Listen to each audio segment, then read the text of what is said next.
Hola a todos, aquí les comparto un spoiler del capítulo número 2 de Two World 1 de 4, cómo se conocieron basados en el libro. Capítulo 2, Aliados inesperados. Hace 5 años, Crab no estaba seguro de cuándo o por qué empezó a llamarlo su excelencia. Quizás fue por la textura suave y la tonalidad blanca de su piel, o tal vez por la forma en que se metía las manos en los bolsillos con confianza y exploraba la vieja casa de madera con demasiada arrogancia. También podía ser por la forma en que Pupa lanzaba miradas furtivas a su compañero de conversación, como si fuera un dios de los cielos, o tal vez por la elegancia con que vestía, luciendo completamente como todo un caballero. Ya que tienes unos 22 años, ¿puede decirse que casi terminas la universidad? Inquirió Cram con confianza, empleando un tono amistoso al dirigirse a su residente temporal. Esbozó una amplia sonrisa, transmitiendo su sinceridad, a pesar de saber que es 2 años más joven que la otra persona. Optó por no referirse a él como hermano, ya que no quiere crear una sensación de distancia entre ellos. El joven de complexión y hombros anchos vestía una camisa blanca perfectamente entallada y estaba sentado en una silla de madera leyendo un grueso libro. Miró brevemente a la persona que le hablaba con expresión neutra.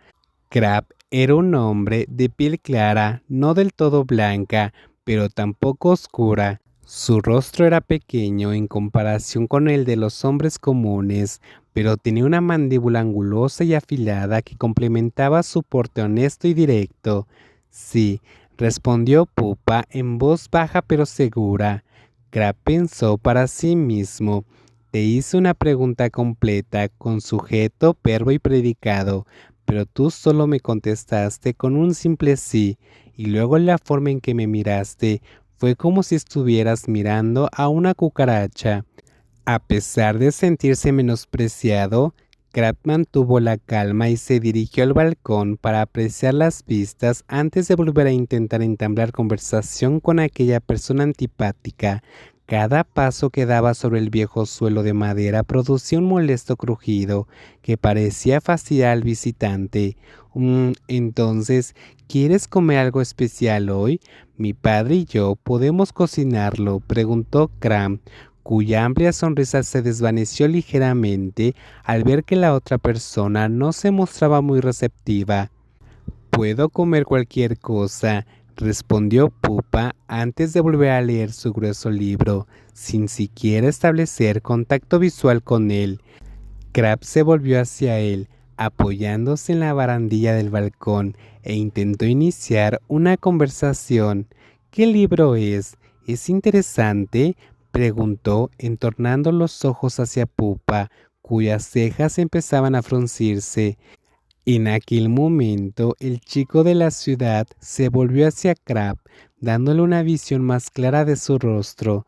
Sus labios finos, su nariz puntiaguda y sus ojos pequeños bajo esas cejas pobladas le daban a Pupa un aspecto rudo y masculino, pero su piel suave era como la de una mujer joven. Lucía como una bella escultura que había cobrado vida en una zona remota. Es un libro de texto. Necesito leerlo porque todavía tengo que rendir un examen más, contestó, antes de volver a concentrarse en su libro. ¿Qué estás estudiando?, preguntó Cram, aparentando no inmutarse por el tono cada vez más tenso de la otra persona. Pupa dejó el libro sobre su regazo mientras respiraba hondo. Mira, necesito leer este libro. Si quieres conversar, ve a buscar a alguien más para hacerlo. Necesito concentrarme. Pupa habló bruscamente, mirando a Crab con frialdad.